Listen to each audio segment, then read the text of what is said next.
Hola chicos, chicas. Hoy en nuestra aula de español vamos a hablar sobre tipos de enfermedades. É lá do módulo 20 da nossa apostila. Então, enfermedade, esses tipos. Uma enfermedade é, em términos generales, uma alteração mais ou menos grave de la salud e, a sua vez, provoca alterações em el normal funcionamento do organismo. Generalmente se entende a enfermidade como uma entidade opuesta à la salud, cuyo efeito negativo é consequência de uma alteração ou desarmonização de um sistema a qualquer nível. As enfermidades se classificam em dois tipos: infecciosas e não infecciosas. Enfermidades infectocontagiosas. Então, o que nós temos aí? Nós temos as infectocontagiosas.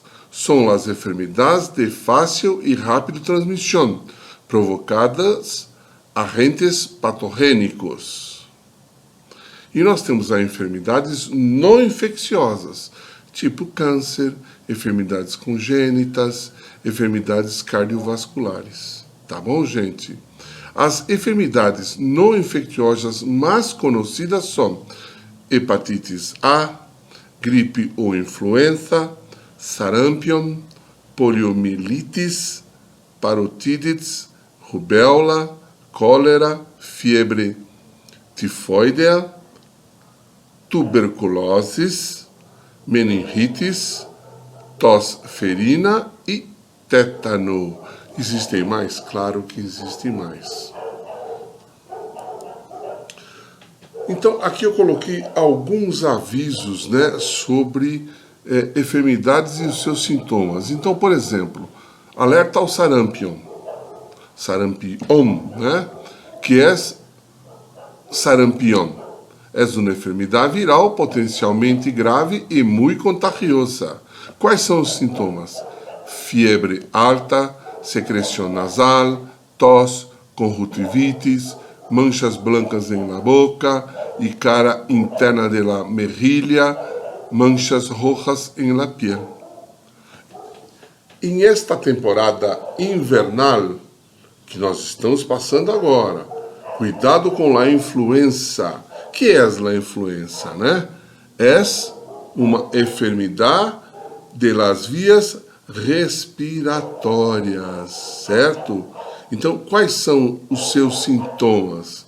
Então, febre de 38 graus a mais, tos, dor de cabeça. Então, tem que ficar esperto com relação a esses sintomas. E uma que é muito comum entre a gente, né? É a rinite. Então, rinites. Quais são os sintomas? Transtornos do sono, dor de cabeça, enrojecimento de la nariz, picação nasal, obstrução de fluxo nasal, tos, sangramento. Então, voz nasal. Então, tudo quando você tiver esses sintomas, você já sabe que é rinite. E o melhor, o que fazer quando tem um sintoma desse, é avisar a mamãe e o papai para que você possa ir no médico. Tá bom, gente? Olha, um aviso aqui que é muito importante. É que também tu sigas nossa classe através do folheto, através da apostila, tá? Recuerda que a apostila é um complemento da lição de vídeo. Muita coisa eu não consigo colocar aqui no vídeo, né, gente? Eu não tenho tempo, eu não tenho espaço para poder colocar tudo. Eu tento abranger de uma forma assim geral o assunto que a gente está discutindo naquela lição. Então é muito importante que você também dê uma passada de olho, dá uma lida lá na apostila para poder acompanhar melhor a nossa aula. Tá legal? Agora, o próximo vídeo eu vou colocar para você treinar o seu ouvido em espanhol um documentário, tá bom? Vamos assistir? Então, ha llegado el momento de ver un vídeo. Y en este vídeo aprenderemos un poco sobre la historia de Antiguo Egipto. Luego haremos los ejercicios de las páginas 65, 66, 67, 68. Buenos estudios.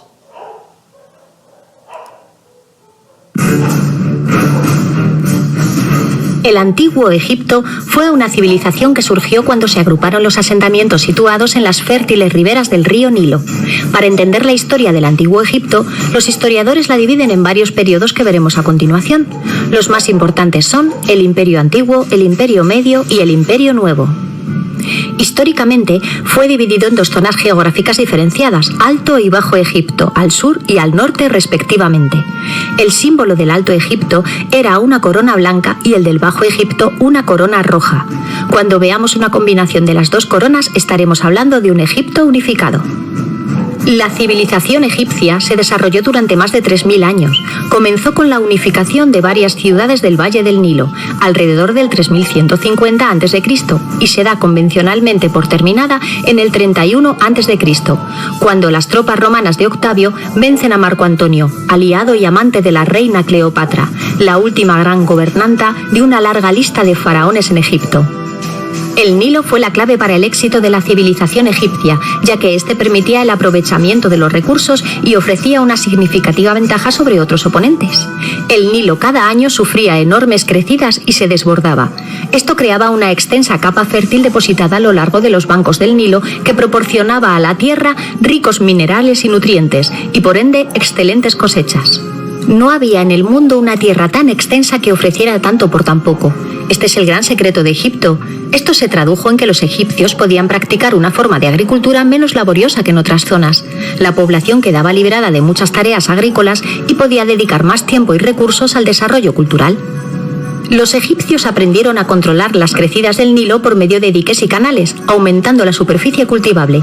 Distinguieron entre 3 estaciones anuales: la de inundación, que va de julio a octubre, la de siembra, que va de octubre a marzo, y la de recolección, que va de marzo a junio. El Nilo, además de proporcionar enormes beneficios a los agricultores y por extensión al resto de la población, también favoreció el comercio, ya que el río funcionaba como una gran autopista comercial. Veamos a continuación los periodos históricos de la civilización egipcia. El periodo arcaico tiene lugar entre el 3100 y el 2700 a.C. Antes tiene lugar el periodo predinástico de Egipto, en el que surgieron 2 reinos independientes, el Alto y el Bajo Egipto. La tradición egipcia atribuye la unificación de los 2 Egiptos a Menes, quedando esto reflejado en las listas reales. Menes es también identificado con Narmer, fundador de la primera dinastía y el primer faraón que reinó sobre todo Egipto del que se tiene constancia. Este periodo arcaico lo conforman las dinastías primera y segunda. Bajo la dinastía tercera comienza el Imperio Antiguo. En el 2700 a.C.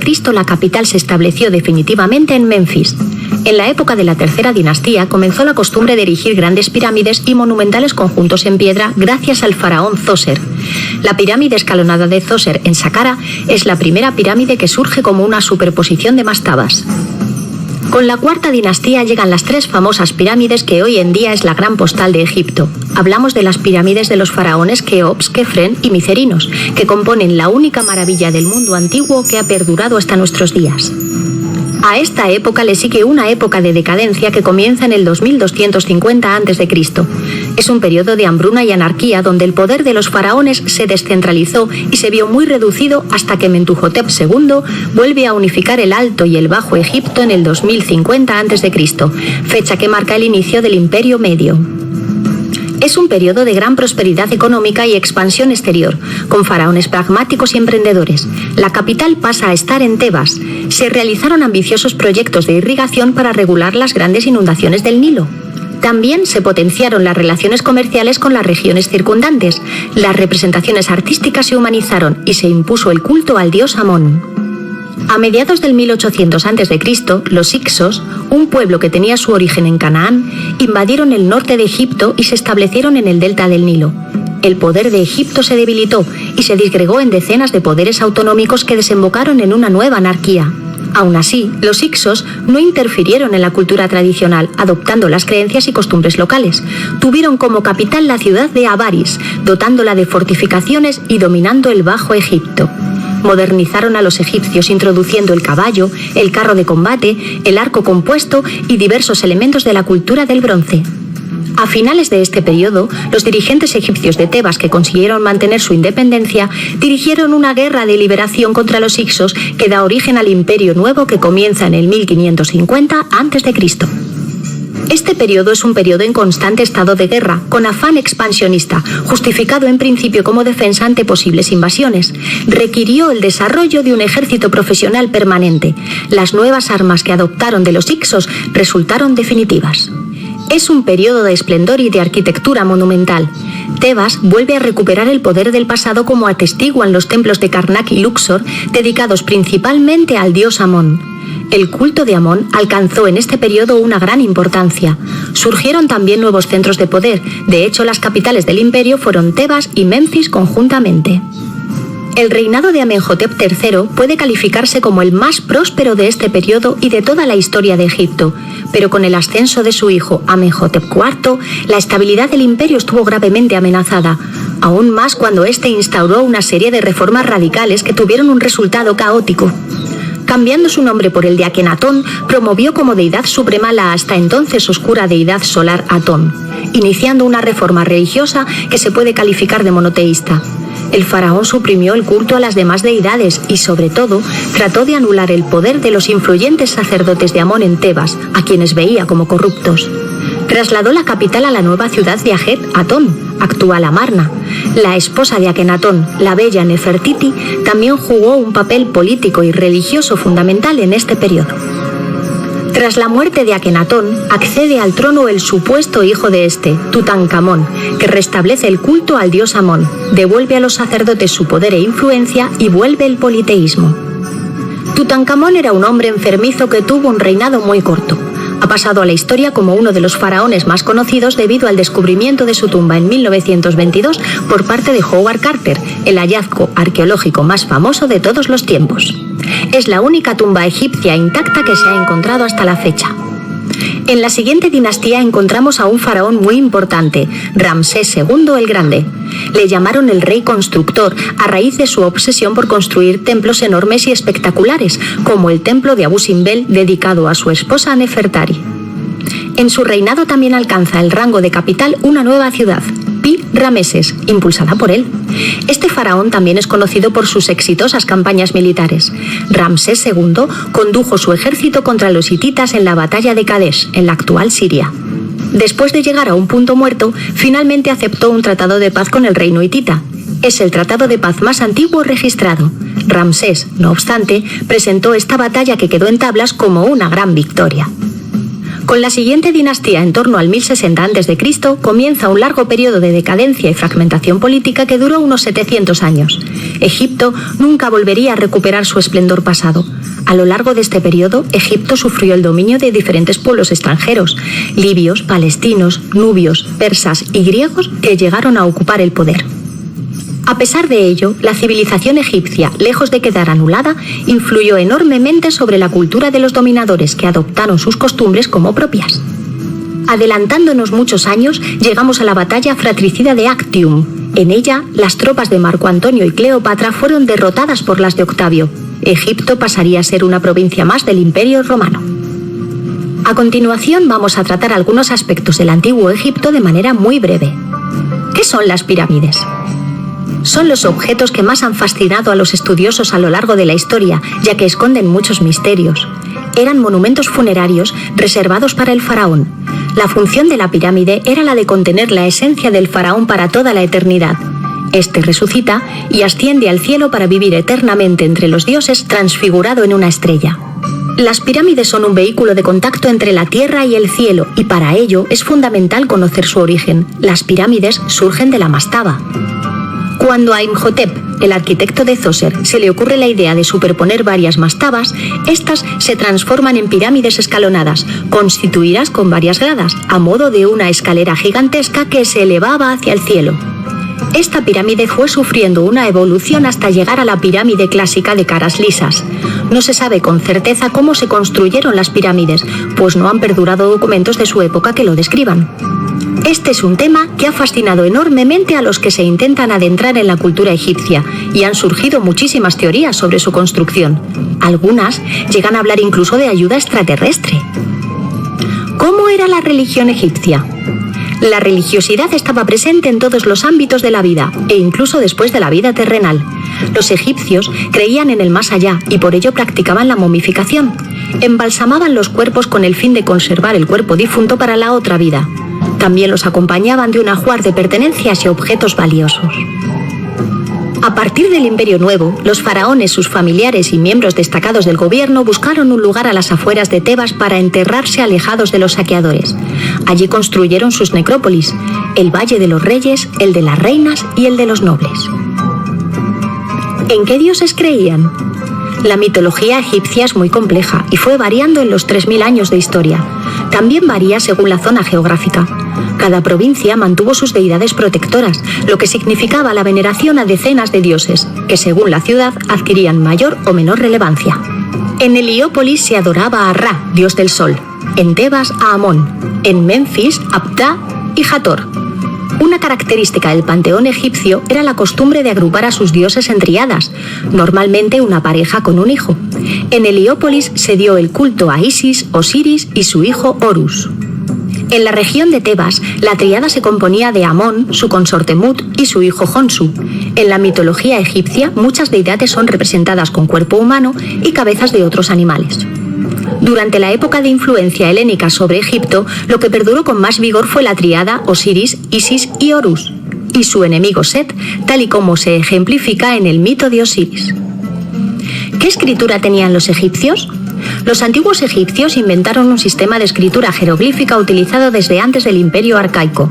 Durante muchos siglos no se sabía muy bien qué representaba esta escritura, pero en 1799 se encontró la piedra de Rosetta, en la que está grabado un texto en 3 tipos de escritura: jeroglífica, demótica y griega. Gracias a esta piedra, Jean-François Champollion logró descifrar los jeroglíficos años más tarde. La escritura jeroglífica es muy compleja, pues los dibujos que conocemos con figuras pueden representar ideogramas, que serían la traducción figurativa del símbolo que representan, y fonogramas, representan sonidos del lenguaje egipcio, que son signos consonánticos simples, dobles, triples e incluso de 4 o más consonantes. Esto se enreda mucho más, ya que algunos ideogramas pueden ser a su vez fonogramas. Durante el antiguo, medio y nuevo imperio se calcula que existían alrededor de 700 símbolos jeroglíficos, mientras que en la época grecolatina su número aumentó a más de 6000. Complicado, ¿verdad? Para finalizar, vamos a ver cómo era la sociedad egipcia. Los egipcios organizaron su sociedad como una gran pirámide. En lo más alto se encontraba el faraón, al que el pueblo adoraba como a un dios. Los sacerdotes eran la segunda casta en importancia, ubicados por debajo del faraón. Su objetivo era satisfacer las necesidades de los dioses.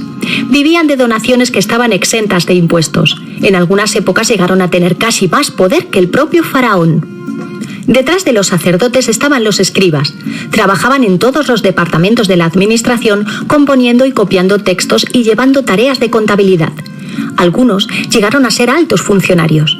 Era un oficio noble que se transmitía de padres a hijos. Después tenemos a los soldados.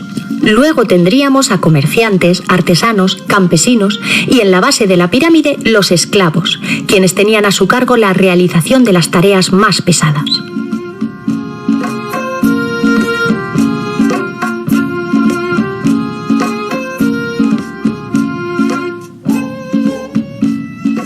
Pessoal, para quem quiser conhecer um pouquinho mais, eu acho que a cultura egípcia é uma das mais interessantes que a gente tem como leitura. Se você quiser, ou para aquele que quiser, eu posso até sugerir alguma leitura.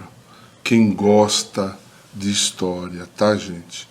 O que eu posso comentar com vocês, assim, rapidamente, é com relação ao principal faraó, né, que é o Ramsés II, o Grande. Talvez tenha sido o maior feitor dentro dessa dinastia. E eu vou questionar um pouquinho com relação a escravos, tá? Existe muita leitura aí que contradiz essa ideia de que o Egito tinha escravos. Então, mas aí fica para cada um ler, se quiser, e conhecer um pouquinho mais. Tá bom, gente? Obrigado pela atenção, espero que tenham gostado do documentário e até a próxima aula. Hasta la vista, baby! Então, pessoal, atenção, atividade de espanhol da P1. Quando? Dia 2 de setembro de 2020. Começa às 13 horas. Onde? Lá no app do colégio. Fique atento, agora vão ser 10 questões. Não vá perder essa atividade, hein? Olha lá, verifique o seu horário da sua classe. Assista às últimas videoaulas. Aproveite para tirar suas dúvidas. Agora, a cada questão vale 1 ponto.